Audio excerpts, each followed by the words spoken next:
Boa noite. Que bom que você veio. Eu sei que hoje não está tão cheio, tinham pessoas que iam ter prova na faculdade, falaram que não poderiam vir hoje, outros teriam que trabalhar. Mas que bom que você veio. Eu sei que você poderia estar fazendo outras coisas, estar em casa assistindo televisão, lendo, lavando roupa, limpando casa, né? Mas você tirou o tempo de vir. Então, não vai ser em vão. Hoje nós vamos falar sobre outros assuntos importantes, mas eu achei muito importante nós fazermos esse compromisso. Não é só ouvirmos, mas praticarmos também. Eu acho que vai ser muito bom a gente poder compartilhar uns momentos juntos, comermos juntos, praticarmos o 80-20 que a gente tem falado e vamos falar todas as noites, né? Para daí você não só estar aqui na sua ideia, mas praticar isso. Quanto mais a gente praticar, mais fácil vai ficar. Então, amanhã a gente vai criar um menu, né? Vamos ter uma lista das coisas, daí você vai escolher o que você quer trazer e a gente vai passar um tempo junto. Bom, hoje eu queria contar, como eu disse, todos os dias eu vou contar uma experiência de um dos nossos pacientes, ou de algumas das pessoas que assistem minhas palestras. Como eu disse, já faz 2 anos que eu não trabalho mais com hospital e clínica. Eu trabalho para Deus, eu viajo pelo mundo fazendo as palestras, então eu nunca sei o que acontece na vida das pessoas, a não ser que elas me escrevam, mandem vídeos, né? Então, eu sempre recebo e tento compartilhar. Vamos falar juntos? Eu quero que esse caminho neural fique forte na sua mente, no seu subconsciente. O tempo que a gente estiver junto, nós vamos falar, no começo e no fim. Portanto, quer comais, quer bebais, ou façais qualquer coisa, fazei tudo para a glória de Deus. Amém. Vou contar a história do irmão Cristóbal. Graças a Deus, quando eu fui para os Estados Unidos, eu não sabia falar inglês. Muito pouquinho, algumas palavras. E sofri muito lá, porque você, sem falar a língua, você pode ser a pessoa mais inteligente do mundo, mas você não sabe falar. Como que faz, né? Eu aprendi rapidinho espanhol, porque espanhol é parecido com português, né? Então, foi muito mais fácil. Eu aprendi primeiro o espanhol. E depois, bom, eu me casei com um americano, né? Tive meus filhos lá, eu vivo mais... Faz mais tempo que eu estou nos Estados Unidos do que aqui no Brasil. Então, o espanhol foi de grande valia para mim, porque daí eu fui trabalhar, depois que eu terminei o meu bacharelado, fui trabalhar para um departamento do Estado de família e crianças. E eles precisavam muito de pessoas que falassem espanhol. E eles pagavam extra para quem falasse espanhol. Então, daí eu aprimorei o meu espanhol, né? Então, agora eu costumo fazer as palestras onde precisa em português, ou em inglês, ou em espanhol. E fui convidada para fazer as palestras nessa igreja lá em Las Vegas, a Igreja Maranata, uma igreja hispana.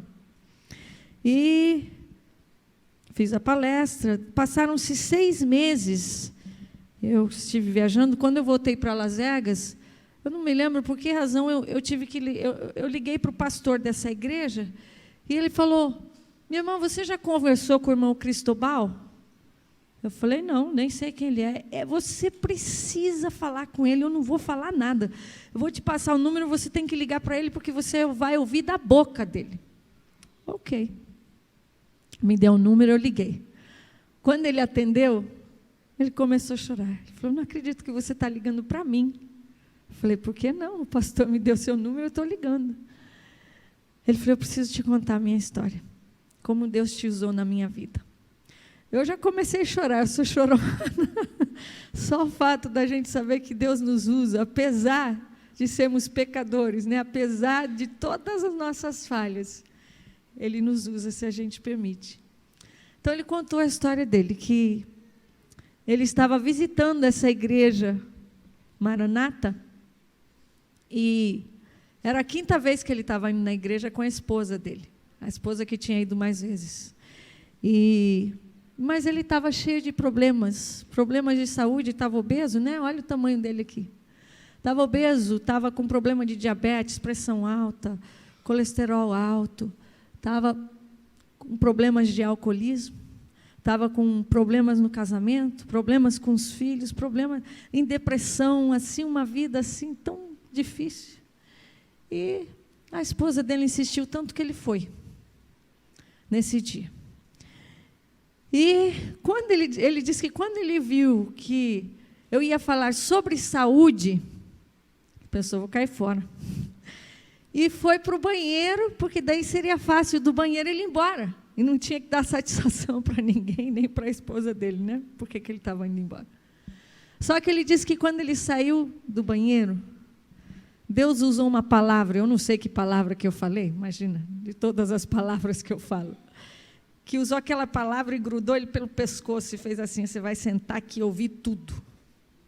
E ali ele ficou. De novo, eu vou contar sábado, não contei ainda da Ana. Ele falou, é como se Deus rachou meu crânio. E tudo que você foi falando foi entrando, e foi fazendo sentido. E eu comprei o seu manual e comecei a ler e comecei a orar, porque o que você falou é que não existe vitória sobre nenhum vício. E eu estava com tantos. Eu nunca vi isso. Eu fico emocionada só de falar. Eu já vi alguém sair desse tamanho para esse tamanho com a cirurgia bariátrica. Nunca tinha visto alguém mudar. Em 4 meses, o irmão Cristobal eliminou 85 quilos. Eu nunca tinha visto. É arrepiante. Ele começou a fazer exercício.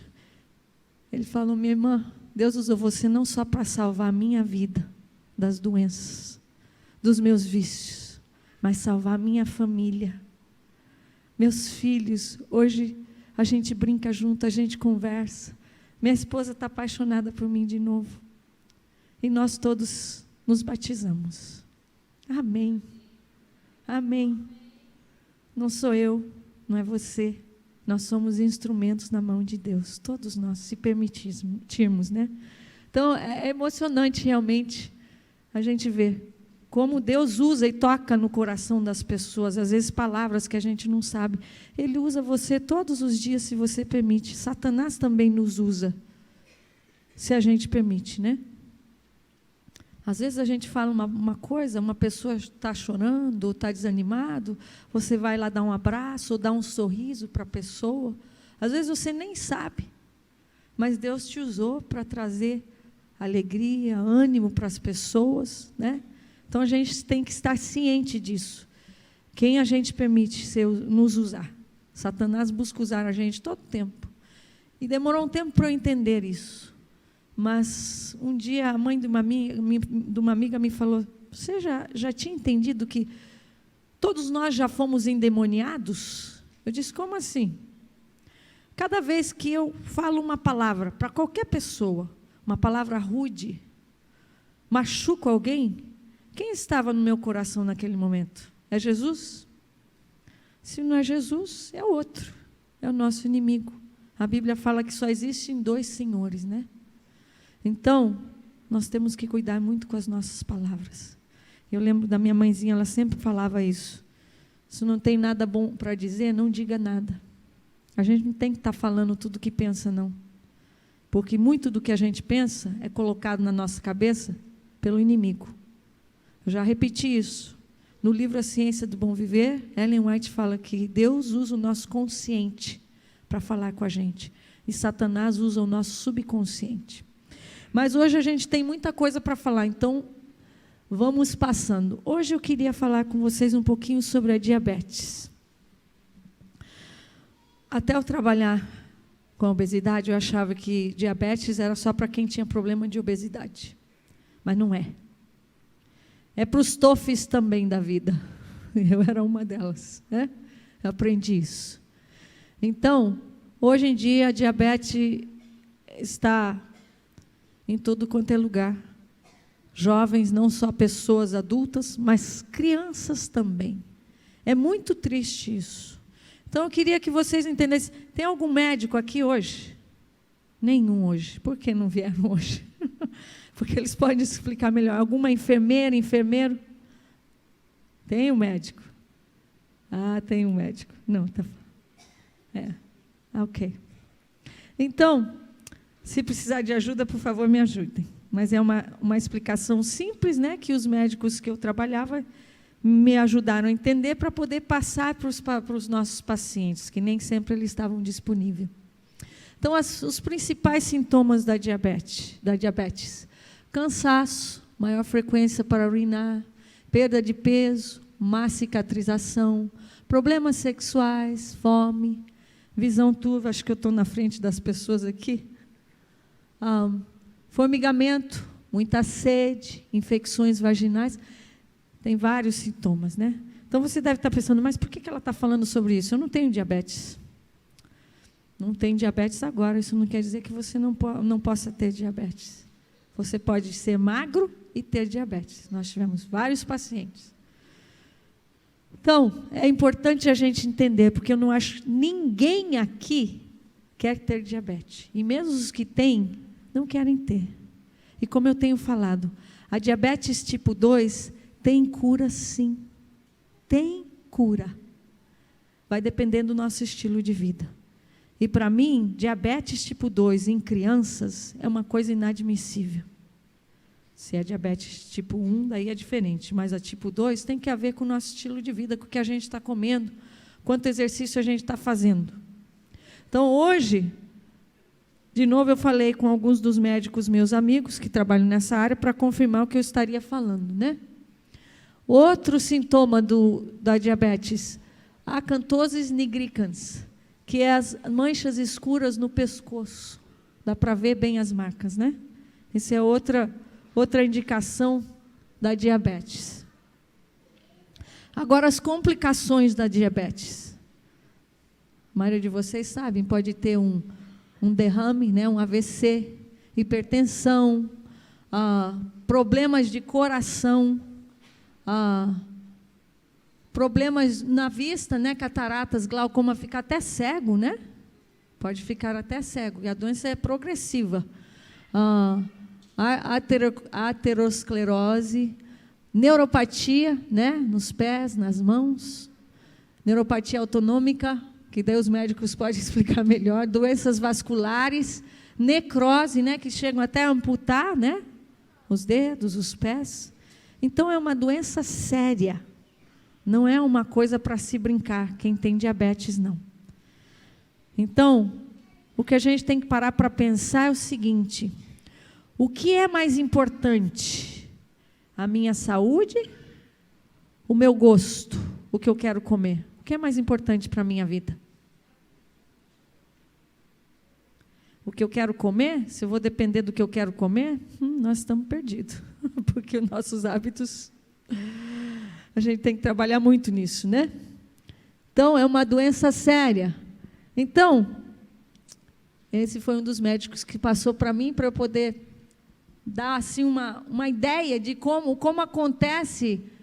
Então, tem os dois tipos de diabetes, né? Os tipos e os mecanismos. A diabetes tipo 1 é porque a insulina, que é um hormônio do nosso corpo, muito importante, que faz a célula trazer a glicose, o açúcar, para dentro dela, para transformar em energia, para você ter energia para fazer tudo o que você faz.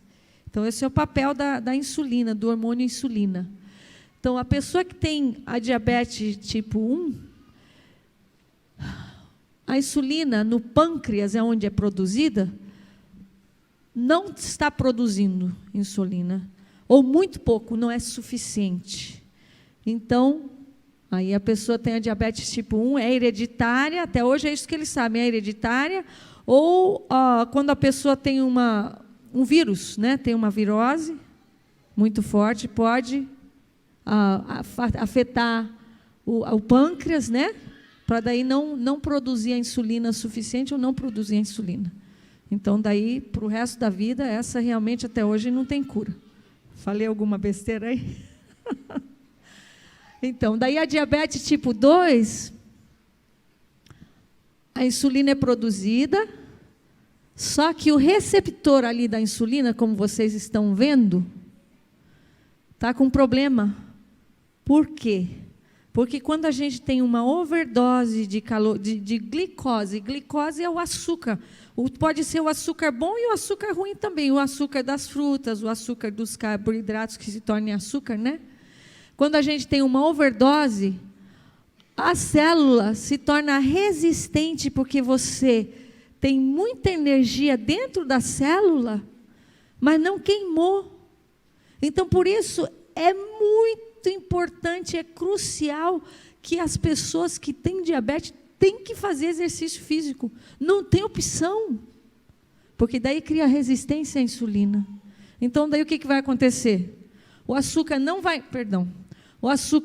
entrar dentro da sua célula para te dar energia, vai ficar na corrente sanguínea, vira gordura, né? Daí vai ter gordura em volta dos seus órgãos, gordura nas suas veias, né? Problema muito sério, daí vai trazer outras doenças também. Deu para entender? É bem simples de entender, né? Então, agora o que eu aprendi também que não sabia, aprendi com os meus colegas de trabalho, as causas da resistência à insulina. Por muito tempo se pensava que era porque a pessoa comia muito doce, né? Ou comia muito carboidrato simples, que é os pães brancos, bolos, e que se tornam em açúcar também. Mas hoje eles já explicam que uma das maiores causas da diabetes tipo 2, então, as carnes são gordurosas, a gente tem que maneirar. Hoje a ciência já está falando, quem come carne tem que maneirar muito, porque não, a carne tem gordura e tem colesterol, todas as carnes, ok? Umas mais que as outras. Principalmente, a não ser que você tenha a galinha, você está criando a galinha, daí talvez não tenha tanta gordura, ou gado, mas, em geral, eles estão injetando os animais com tantos hormônios, tanta coisa que, cheio de gordura, cheio de hormônio, cheio de coisas, né? Então, a carne tem gordura e colesterol. Os vegetais, as frutas, têm fibra, mas não tem colesterol. Então, nós precisamos, principalmente se você está comendo carne, por favor, aumente a quantidade dos crus que você está comendo, para ajudar o seu corpo. Lembra 80-20? A gente tem que melhorar isso, né? Então, carnes, comidas fritas. Eu sei que já várias pessoas me falaram, eu comprei aquela fritadeira elétrica. É melhor do que fritar na gordura, assim, uma frigideira cheia de gordura. Eu sei o que vocês estão dizendo, eu também amava pastel, coxinha e todas essas coisas, mas quando eu vi que era tofu, eu não quero ter diabetes, eu não quero ficar doente. Graças a Deus, raramente eu fico doente e quero continuar assim.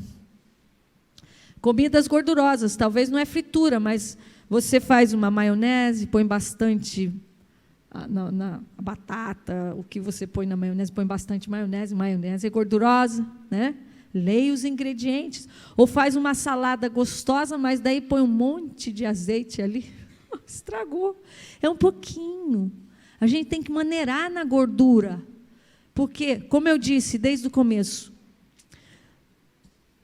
desde 80 anos para cá, nós estamos ingerindo muito mais calorias do que a gente está queimando.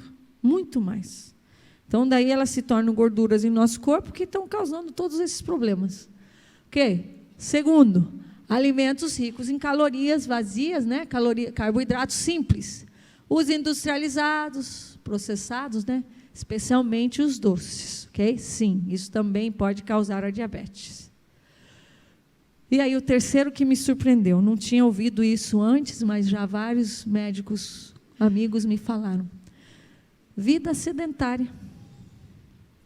Então, isso quer dizer que mesmo que você esteja comendo saudável, ok? Está comendo bastante frutas, é a glucose, é açúcar, mas o açúcar é saudável. Está comendo verduras, está comendo os carboidratos complexos. Vamos falar os carboidratos complexos. Arroz integral, mandioca, a batata doce é maravilhosa, é baixa no nível glicêmico, né? Mas ainda é um carboidrato complexo, que se transforma em glicose. Se nós estivermos comendo saudável, mas não estivermos fazendo exercício físico, nós poderemos ter diabetes tipo 2. Que tal? Por quê? O que eu falei lá das células, a célula vai causar resistência à insulina, então daí não tem como trazer a glucose para dentro da célula para transformar em energia, para você ter energia para fazer as coisas. Como eu disse, a gente passa muito tempo sentado, se você for analisar. Levanta, senta para tomar o café da manhã. Daí entra no carro ou no ônibus, vai sentado até chegar no trabalho. Chega lá, senta. Vai almoçar, senta. Então, não estamos fazendo exercício suficiente, né? Nem se compara às atividades do passado, desde o início do mundo até 100 anos atrás, o povo era super ativo, né? E hoje a gente está muito sedentário. Então, é um ponto muito importante que a gente tem que prestar atenção. E para aqueles que já têm a diabetes, é essencial para a sua vida fazer exercício físico. Talvez você não goste de ir na academia, procure uma forma de se exercitar. E às vezes, meia hora, vá caminhar. Às vezes você não tem tempo, porque o seu trabalho é muito trabalho, tem meia hora de almoço. 15 minutos, então, na hora do almoço, caminhe. Depois, 15 minutos, depois do jantar. Procure formas de estar ativo. Lembra? Eu vou relembrar vocês. Aqui é uma pessoa saudável, aqui é o TOF. Né? Porque come tudo o que quer, sem levar em consideração o que vai fazer para o corpo. Vai ficar TOF. E o TOF pode ter todas as doenças de uma pessoa, um verdadeiro obeso, né? Magro por fora, gordo por dentro. Como mudar esse quadro? Alimentos ricos em fibras. Quais são os alimentos ricos em fibras? Cereais, frutas, todos os vegetais, tudo que vem da terra, tá bom? Isso é cheio de fibra, tudo. Inteiro, obrigado. Sim, os feijões, tudo que vem da terra tem fibra. Alimentos com pouca gordura. Os alimentos da terra não têm gordura. Quer dizer, tem alguns que têm a gordura boa para o nosso corpo, né? O abacate, a azeitona, o coco, né? Mas essa é a gordura boa. Mas lembra que eu falei, mesmo as coisas que são saudáveis, em exagero, já não são boas, né? A gente tem que maneirar. Oi? Por favor, vem aqui. Aqui é uma nutricionista, que sabe muito mais do que eu nessa área. Só uma pequena observação. Quando a gente come um alimento inteiro, ele vem na proporção que é adequada para o nosso corpo, a proporção de gordura, vitaminas, minerais, carboidratos. Quando a gente usa algo como o óleo, ele é muito concentrado. Por exemplo, para você fazer uma colher de azeite de oliva, são 100 azeitonas. Ninguém come 100 azeitonas, né? Uma azeitona, 2, 3, faz bem para a gente com tudo que ela tem, mas só o óleo dela é muito daí. Muito obrigado. É verdade. Eu não sabia disso. Então, eu usava bastante o azeite, porque diziam que é muito saudável. Não usava os outros óleos, usava só o azeite. Daí assisti a doutora Márcia Vidotto, que eu vou falar mais sobre ela, e ela fala que para meio copo, muitas receitas de assados que a gente faz levam meio copo, um copo de azeite, de 400 a 500 azeitonas para fazer meio copo de azeite. É muita gordura. E eu tive o privilégio, ano passado, eu falei para vocês que eu passei 4 meses e meio na Europa, eu passei 10 dias na ilha da Sardenha. É isso? Como assim? É isso que fala? Sardênia. Lá na Itália. E a população são agricultores. Então, em quase todas as casas, eles têm o quintal grande e tem azeitonas, né? Bom, a primeira coisa que eu aprendi, que eu não sabia, eu não sei se vocês sabem, eu tenho 56 anos, eu nunca tinha ouvido essa explicação.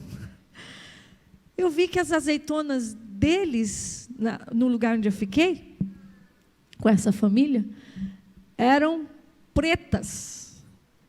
E daí eu perguntei, e daí? Que que outros tipos de azeitonas você tem, né? Tem a Calamara, é uma área lá da ilha que tem esse tipo de azeitona.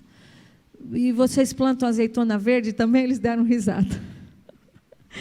Eles falaram, não, nós vamos explicar uma coisa para você. Não existe pé de azeitona verde e pé de azeitona preta. É um pé só. Ela é verde quando ela está verde. Ela é preta quando ela está madura. Eu nunca tinha ouvido. Alguém aqui já tinha ouvido isso? Que ignorância. Já tinha ouvido. Então, aí eu perguntei para eles, porque eles usam o azeite deles. Eu nunca comi um azeite tão delicioso do pé da árvore deles, né? Daí eles apanham as azeitonas e levam nesse lugar onde prensam a frio as azeitonas. Levam 10 quilos de azeitona para fazer 1 litro de azeite. Então, é muito. Como a Edith falou, ninguém come 50 azeitonas numa sentada. Você come meia dúzia, 8, 10 no máximo, né? Então, nós estamos tendo, por isso, a diabetes está tão comum, né? Uma abundância de gordura. A gente tem que cuidar com isso. Então, alimentos com poucas calorias. Ali estão os alimentos, né? É o que a gente tem falado, ó. O integral, né? Inteiro, como a Edilce falou. Que daí ele tem tudo que o nosso corpo precisa. Outra coisa que eu aprendi também o ano passado, a gente vai aprendendo, né? Conhecendo as pessoas, aprendendo. Eles têm falado muito sobre a proteína, que a gente tem que usar muita proteína, porque o nosso corpo precisa. Não sei se eu já falei aqui. É que eu falo em tantos lugares que eu nem lembro que eu falei aqui ou no outro lugar, mas... o que eles descobriram há não muito tempo atrás é que todas as frutas, as verduras, elas têm proteína também. Então, se você come uma alimentação variada, você vai ter a quantia suficiente de proteínas. Os feijões, daí tem os alimentos que são ricos em proteína, né? Os feijões, as castanhas, a carne, obviamente, o ovo, né? Os derivados, mas você pode ter uma... Às vezes as pessoas falam, mas se eu não como carne, vou comer o quê? Existem muitas outras coisas também. Mas, como eu disse, eu não estou aqui para dizer você pode comer carne, não pode, você pode comer isso. Não vem em questão aqui. Eu estou aqui para dizer o que vocês podem comer para ter saúde e não ficarem doentes, né? Então, deu para entender? Ok. Vocês podem repassar isso para outras pessoas também. É simples, não é tão complicado assim. Manter-se fisicamente ativo. Olha ali, ó, lavando o carro. Em vez de passar o carro lá nas máquinas, eu não sei se aqui tem o lava-jato, que você vai lá e manda lavar, cortando a grama, subindo as escadas, limpando a casa, carregando as compras, né? Isso é uma forma de exercício, é uma atividade. Tá falando no telefone? Caminha, em vez de ficar sentado, né? A nossa saúde depende disso. Eu sei que a gente está tão acostumado, e quanto mais tempo passa sentado, menos vontade tem de ficar andando e fazendo as coisas, mas a nossa saúde depende disso. Então, queria falar também um pouquinho sobre a depressão. Esse assunto, eu poderia passar uma semana só na depressão. Trabalhei por anos nessa área, mas é só um ponto muito importante que é essencial que as pessoas entendam. É mais comum do que você imagina. 1 em cada 10 pessoas no mundo sofre de algum distúrbio de saúde mental. No mundo inteiro. 33% da população mundial sofre de ansiedade. 700 milhões de pessoas. É muita gente.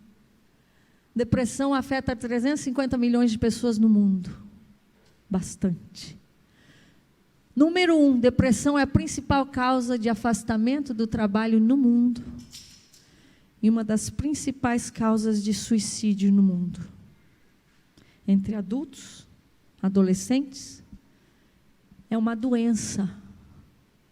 Não é uma coisa de se brincar, de achar que está com frescura, a pessoa está com frescura, ou está preguiçoso, ou seja o que for, é uma doença. São Paulo é a cidade com maior incidência de transtornos mentais no mundo. Olha lá a fonte. INSS, OMS, São Paulo.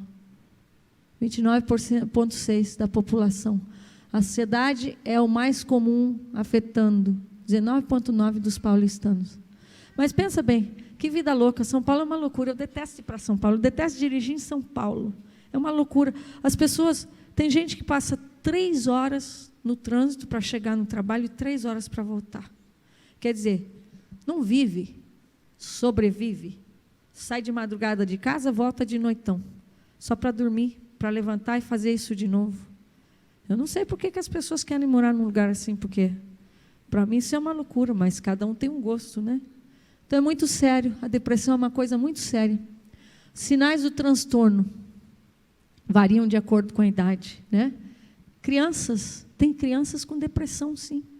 Até os 12 anos, irritação, redução no interesse por brincadeiras, queda do rendimento escolar, sensação de cansaço, ansiedade, dores, né? Dores pelo corpo todo.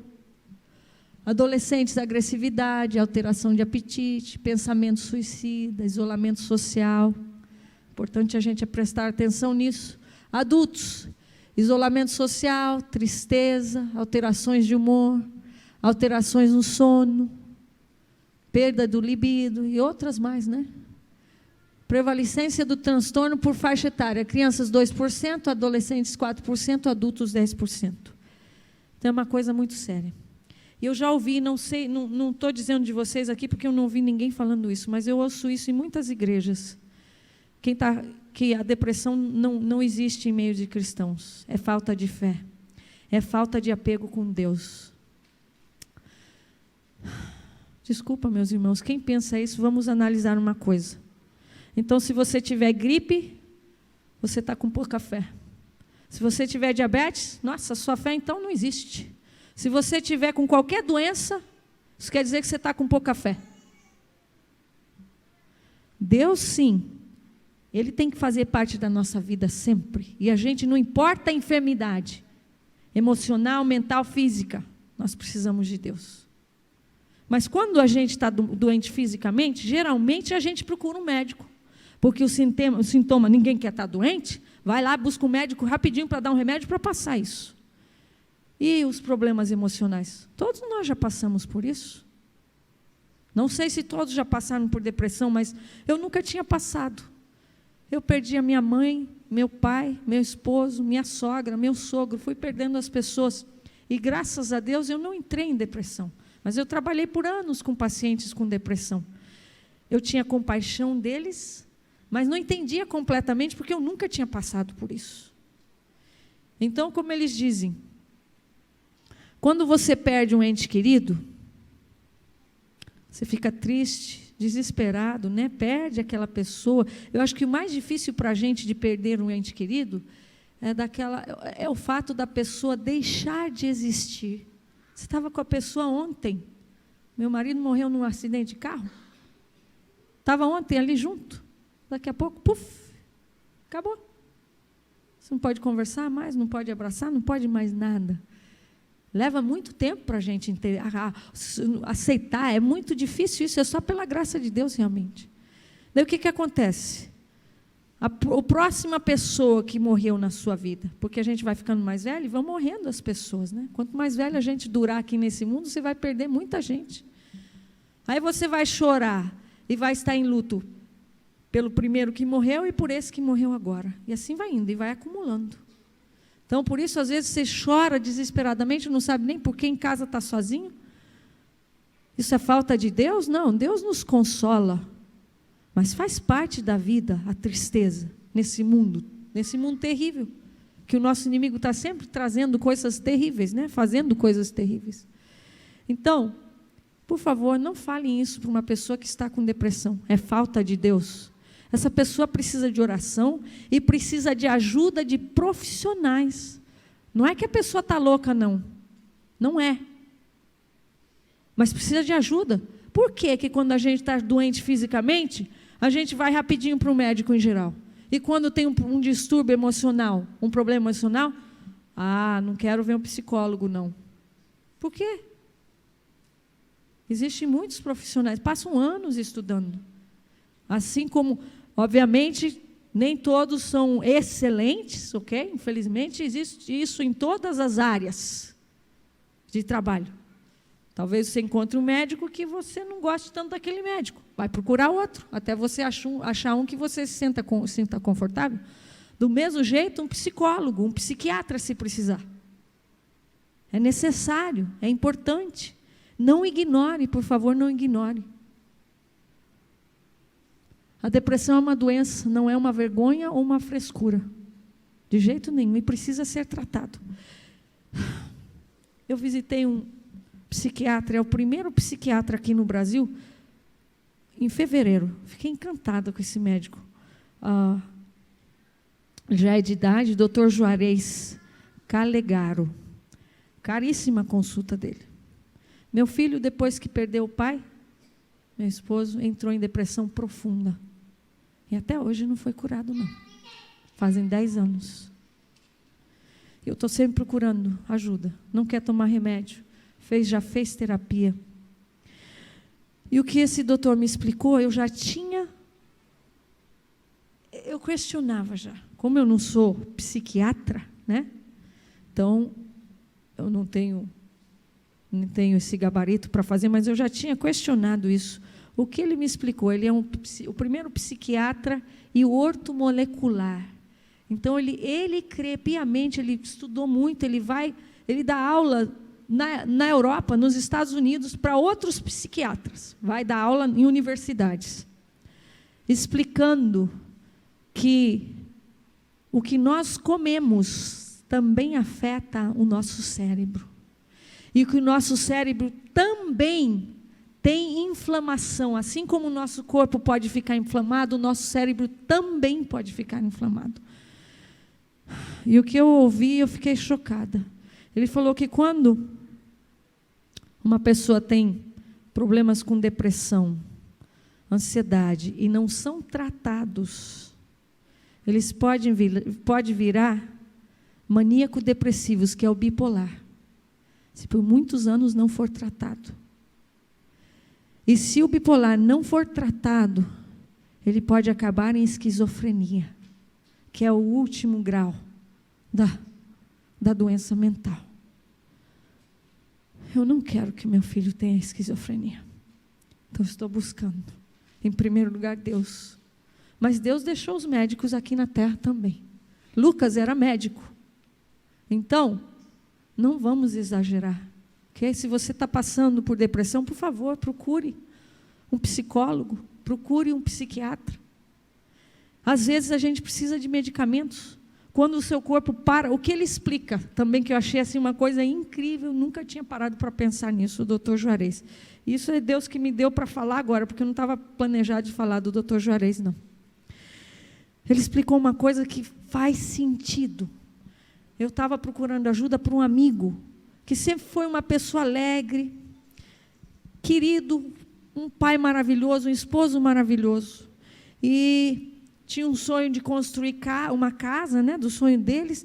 Trabalharam muito e guardaram dinheiro e foram construir a casa dos sonhos. Mas foi tanto estresse que ele passou com dinheiro e com os trabalhadores. E geralmente vai muito mais dinheiro para terminar a obra do que a gente pensa, né? E leva mais tempo também. Foi tanto estresse que ele entrou em depressão profunda, por 5 anos. Não conseguia trabalhar. Eu falava, Senhor, mas como? O que aconteceu? Por quê? E ele se culpava tanto porque ninguém tinha morrido, não tinha acontecido uma tragédia na vida dele para ele não sentir vontade de viver. Mas eu entendo hoje a depressão porque eu passei por isso, por 6 meses. Eu já tinha perdido vários queridos na minha vida, e o último que eu perdi foi a gota d'água. Não queria levantar mais, só queria dormir. E eu, como psicoterapeuta, sabia muito bem o que estava acontecendo. E eu brigava comigo para me levantar, para caminhar, para comer, porque eu não queria fazer isso. Não tem explicação, é uma tristeza tão profunda que não tem explicação. Daí eu me culpava porque eu falava, mas espera aí, o meu esposo morreu, eu não senti desse jeito? Minha mãe, por que eu estou sentindo desse jeito? Por quê? Né? E ali só vai piorando. E quanta gente que entra em depressão e começa a beber também, para usar um remédio, como se fosse um remédio, só que daí piora muito mais a depressão, porque o álcool é um depressante do sistema nervoso. Então, é um problema sério. Por favor, não julgue se algum irmão, algum parente falar para você que não está legal, que está pensando em se suicidar. Isso é uma coisa muito séria. Não brinque. Procure ajuda. Procure ajudar essa pessoa, porque é difícil você, estando na depressão, tirar você mesmo do buraco. É como se estivesse num buraco e não tem saída. O que as pessoas pensam que alguém com depressão sente? Quem nunca passou por depressão? Acho que a pessoa está triste. Mas daí acho que existe um limite, né? Peraí. Como, vou dizer de experiência própria, as pessoas não sabem lidar com a morte. Então, perdeu o esposo, perdeu a mãe, perdeu... Inconscientemente, nós, seres humanos, achamos assim.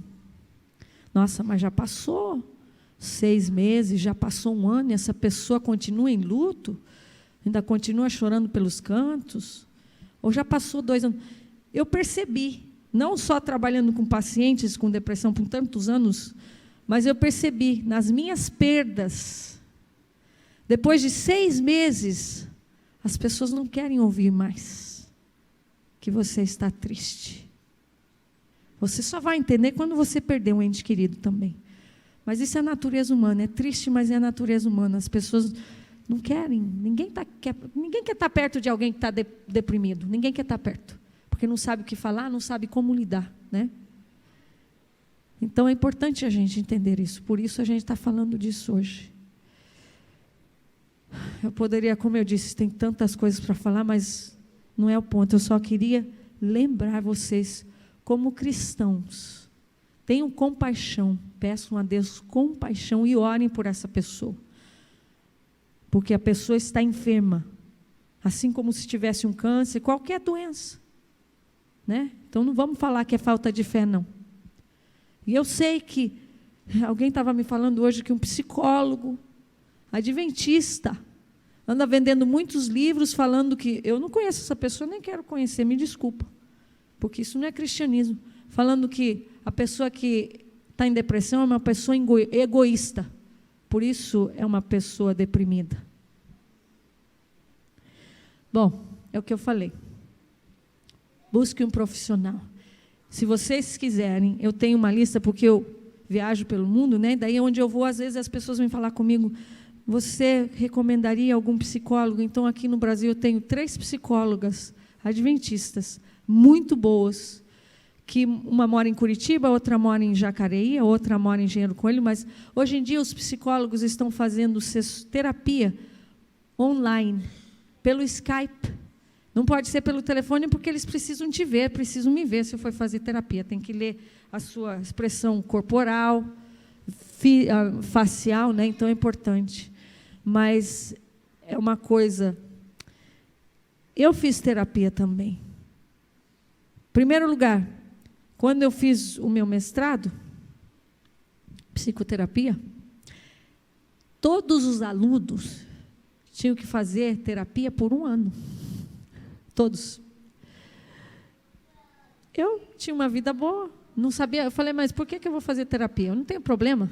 Isso que eu achava, né? Todos nós. Ninguém foi criado numa família perfeita. Todos nós carregamos marcas, né? De uma geração a outra. O que é a terapia?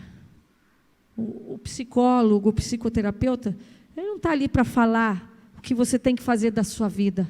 Ele vai te ouvir. Ele foi treinado, ou ela, para te ouvir, para não te julgar. Você vai falar o que você quiser falar. É como se você que é nojento, mas é como se você fosse ter uma diarreia emocional. De abrir o coração ali e falar coisas que você talvez não falou para ninguém. Ali, o profissional faz um juramento, que o que se fala ali fica. Não vai falar para as outras pessoas. Então, Você vai falar e ali a pessoa vai te ouvir, vai fazer perguntas, vai fazer sugestões, vai te ajudar a chegar nas soluções. Esse é um bom profissional. Como eu disse, existem excelentes e não tão excelentes assim. Nem todos são excelentes em todas as áreas, né, de trabalho. Mas você encontrando um bom profissional que se encaixe com a sua personalidade. Porque às vezes é um bom profissional, mas não se encaixa com a minha personalidade, então procure outro, até você encontrar. Por quê? Muitas vezes as pessoas vão ao psiquiatra. E hoje em dia, muitos psiquiatras não fazem terapia, eles só passam remédio. 5 minutos, você falou com o médico, vai embora com o remédio para tomar. Sim, muitas vezes existe a necessidade de tomar remédios, porque o seu corpo não está produzindo. Perdão, eu esqueci de terminar o que o Dr. Juarez falou. Ele explicou o que acontece no cérebro. Quando nós passamos por um trauma grande, por uma crise grande, por um estresse muito grande, o nosso cérebro é como se fosse um elástico que vai esticando, esticando, esticando até estourar, até ceder. Você entra em depressão. E ali vai tomar remédios que vão, sinteticamente, não é natural, fazer o seu corpo produzir ou simplesmente aliviar os sintomas. Mas se você parar de tomar o remédio, tudo volta. Porque não foi trabalhado o seu pensamento. Lembra? Ontem a gente falou sobre isso. O pensamento tem que ser trabalhado. Ele não muda com o remédio. Ele muda a gente falando, analisando, discutindo. Então, mesmo os psicólogos, os psiquiatras, nós também precisamos de ajuda quando a gente está enfrentando um problema tão sério. Porque nós temos a nossa capacidade aqui, mas quando você está enfrentando um problema, parece que a gente vira um cachorrinho correndo atrás do rabo, assim, ó, não vê solução. Então, daí a gente precisa de ajuda de fora, de outra perspectiva, para te ajudar a sair desse buraco. É muito importante, é muito bom. É fácil? Não, não é. Mas é um investimento na sua saúde mental, que afeta a sua saúde física também. Então, o que o Dr. Juarez descobriu, ele fez muitos estudos e descobriu, ele criou uma fórmula. Não é barata, e ele não vende, não criou esse suplemento para vender. É manipulado na farmácia homeopática, mas é de 3 ingredientes, como que eu vou falar? Não é ingredientes, 3 alimentos naturais. A cúrcuma, a salsinha e a alcaparra. Tem propriedades nesses 3 alimentos. A cúrcuma é anti-inflamatória. E ele criou essa fórmula que serve de alimento para o cérebro. E você vai tomando isso por alguns meses e daí é como se abrisse a chave para o seu cérebro começar a produzir de novo os químicos que ele tem que produzir. É incrível, é incrível. Olha, é fascinante. Vocês podem procurar Dr. Juarez Calegaro. Ele mora lá no Rio de Janeiro, em Porto Alegre. Então, aqui estão. O que realmente sente alguém com depressão? Desamparo ou desesperança? Autoaversão. Que eu falei para vocês, a maioria dos nossos pacientes obesos tem depressão. Eles não gostam do que eles veem no espelho. Ninguém gosta de ser obeso. Pode até aceitar, mas ninguém gosta disso. Ansiedade, pois não. Calegaro. Eu não lembro como soletrar. Na saída, se você quiser, eu olho no meu celular. Isolamento, ansiedade, tristeza, culpa, muitos outros sintomas físicos, emocionais e sociais também. É uma doença. Não é só, como eu falei, frescura, não. Então, o que fazer? Isso aqui é só um resumo. É o que eu falei, passaria uma semana falando sobre isso, tem tanta coisa que poderia ser falado. Pedir o socorro de Deus, obviamente, a gente tem que pedir. Mas é o que eu disse, quando a gente está com depressão, muitas vezes você não quer nem orar. Não quer nem falar com Deus. Buscar ajuda profissional, por favor, busque ajuda profissional. Praticar os 8 remédios de Deus, mesmo sem vontade. A luz solar ajuda na depressão. O exercício físico é essencial para a depressão. A água, o sono, né? Os 8 remédios, vou passá-la. Manter uma rotina diária. Isso me ajudou bastante. Eu falava isso para os meus pacientes com depressão, e depois, quando eu estava deprimida, nem lembrava. Você tem uma agenda, mesmo que você não esteja trabalhando, tirou de férias, tirou licença do trabalho, pegue uma agenda e escreva as coisas que você vai fazer, por mais simples que sejam, para manter uma rotina. Porque se você não tem uma rotina, piora a depressão ainda. Manter um diário de gratidão. Não vamos ter tempo de falar sobre isso esses dias. Está aqui, ó. Eu explico, o Dr. Amen é um psiquiatra famoso lá nos Estados Unidos. Ele fez um estudo sobre a gratidão. Mais de 2.000 pacientes. E daí, ele vai tirando foto, o que ele faz? Ele pede para a pessoa, antes de passar na... como que chama agora? Ressonância magnética? Tomografia, isso? Ele pede para a pessoa pensar nas coisas que ela é grata, as coisas que ela gosta da vida. Passa a pessoa pela máquina, tira uma foto do cérebro. Daí ele pediu para a mesma pessoa pensar nas coisas negativas da vida, nas coisas que a pessoa não gosta. Passa pela máquina, tira uma foto. E ele mostra no livro que ele escreveu sobre a gratidão. Escreveu muitos livros. É incrível. Vocês já ouviram falar que os experts acham que nós não usamos nem 10% do nosso cérebro, né? O Dr. Amen fala que quando você está em estado de gratidão, o seu cérebro parece uma árvore de Natal, toda colorida. Está funcionando 100%. Que coisa incrível. Quando você está pensando coisas negativas, não gosto daquela pessoa, não gosto dessa situação, não quero fazer isso, coisas negativas, o cérebro está negro.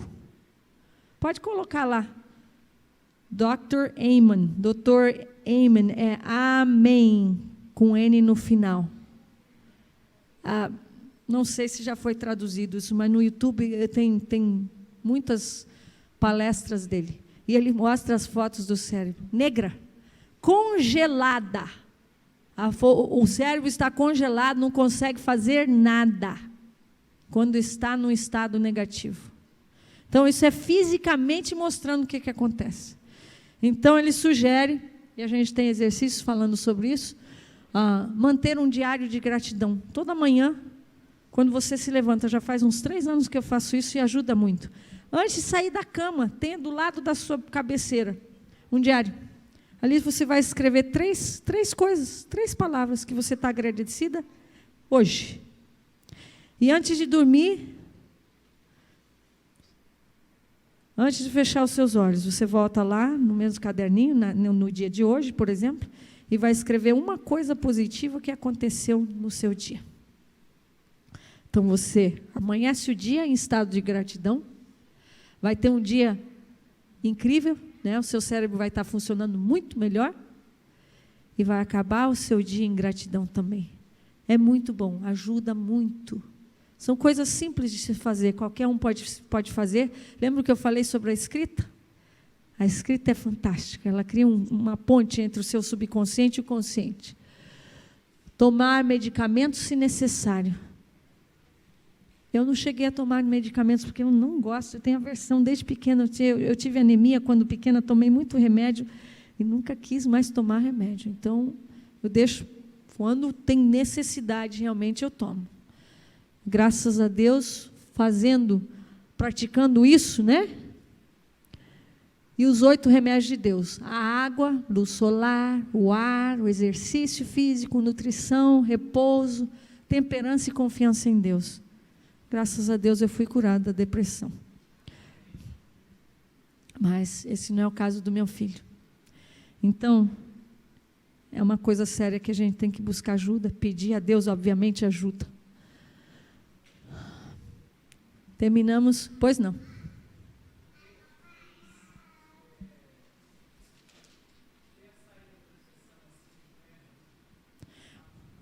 O que me fez sair da depressão? Eu não queria estar deprimida. Ninguém quer estar deprimida. É um sentimento horrível. Eu chorava e orava todo dia, falava, Senhor, devolve a alegria no meu coração. Eu sempre fui uma pessoa alegre. Não tinha mais alegria. Então, eu caí de joelho. Às vezes, eu não tinha nem força de orar. Pegava um papel e eu escrevia SOS, socorro. Não tinha nem força de pedir. Mas, eu sabendo de tudo isso, os 8 remédios de Deus, a Bíblia fala, faça que eu te ajudarei. Nós temos uma parte a cumprir, né? E, às vezes, nós precisamos de outras pessoas que nos ajudem, que a gente sozinha não dá conta do recado, né? Então, minha família orando por mim, nessa hora que a gente precisa mais ainda dos nossos queridos, da nossa família. E muitas vezes a família não sabe lidar com isso, né? Então, às vezes, abandona, não porque não ama, mas porque não sabe o que fazer, ou às vezes a depressão, isso eu quero falar também, um ponto muito importante. Tem gente que fica acuado, calado, triste, chorando. Outras pessoas têm depressão e ficam agressivos, como os adolescentes. Daí você não sabe como lidar, a pessoa fica xingando, fica brigando o tempo inteiro, então você se afasta. Mas aí é a pior coisa, né? Então aquela pessoa precisa de ajuda. Não está no estado normal, né? Então a gente tem que orar pela pessoa, procurar um psicólogo, procurar levar. Mas, por exemplo, no caso do meu filho, ele tem 2,10 metros de altura, eu não tenho como carregá-lo para o médico, não aceita. Eu oro muito, e daí vou procurando os tratamentos naturais, que isso ele aceita, né? Vou tentando aqui e ali, até encontrar ajuda. Então, eu acho que o que me ajudou bastante foi pedindo a Deus, e daí praticando os 8 remédios de Deus, o que eu falei, né? Procurei um psicólogo, não precisei tomar remédios, mas isso não quer dizer que você não vai precisar também, né? Cada caso é um caso.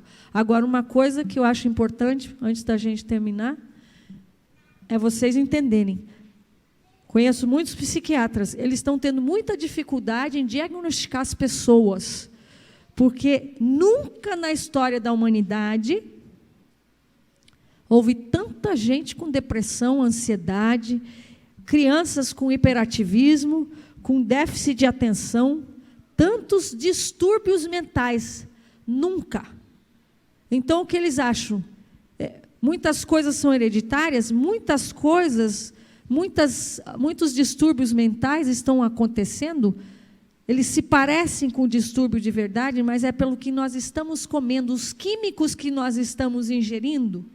O nosso corpo já produz os químicos necessários para funcionar bem. Daí a gente coloca outros químicos que, em primeiro lugar, não são naturais, causa problema lá dentro do nosso corpo. As crianças, eu trabalhei numa clínica para crianças com distúrbios emocionais e comportamentais. Crianças pequenininhas, de 2, 3 anos, parecia um animal. Os pais não aguentavam mais, não queriam doar para o Estado já. Não dormiam o suficiente, não dormia 2, 3 horas por noite. Nossa, a primeira coisa que a nossa psiquiatra fazia era dar um remedinho para eles dormirem, né? Porque nós, adultos, se a gente passar uma semana dormindo 2, 3 horas por noite, a mente não está funcionando mais não, já está pirado. Né? Agora imagina as crianças. E daí, primeira coisa, vai arrancar todo o açúcar, tudo, cereal disso, cereal daquilo, tudo. Você vai dar fruta para eles, você vai dar salada. Ah, mas não gosta? Não importa, você quer ajudar o seu filho? Então, muitos diagnósticos estão sendo mal diagnosticados porque os químicos que nós estamos ingerindo estão causando esses diagnósticos também. Então, é o que eu falei, está afetando o nosso corpo como um todo, fisicamente, emocionalmente, espiritualmente. Então, nós temos que voltar às nossas raízes. É fácil? Não é. Mas o que é mais importante para você? O seu gosto, o seu paladar, o seu apetite ou a sua saúde? É você que vai ter que decidir. Eu não posso decidir por você. Então, que Deus nos ajude, porque não é fácil, não. Eu sei que não é fácil. Eu tive que mudar bastante. Mas eu sou grata a Deus por ter mudado, porque é muito bom ter saúde. E saber que eu não sou tofe, não. Não quero nunca mais ser tofe. Então, vamos terminar com o mesmo verso que nós começamos. Portanto, quer comais, quer bebais, ou façais qualquer coisa, fazei tudo para a glória de Deus. Agora eu quero saber quantos, sinceramente, não precisa mentir não, quantos hoje, quando foram comer ou beber, perguntaram, o que essa comida, o que essa bebida vai fazer para o meu corpo? Ah, muito bem, aumentou o número. Vamos continuar repetindo, porque não é um hábito ainda, né? Então esquece. Quantos perguntaram, estou honrando a Deus com essa escolha? Quantos perguntaram isso hoje? Parabéns. Essa é mais difícil. Mas não é impossível. Aos poucos, né, a gente vai repetindo esses pensamentos, comportamentos e vai mudando aos poucos. Uma coisa de cada vez.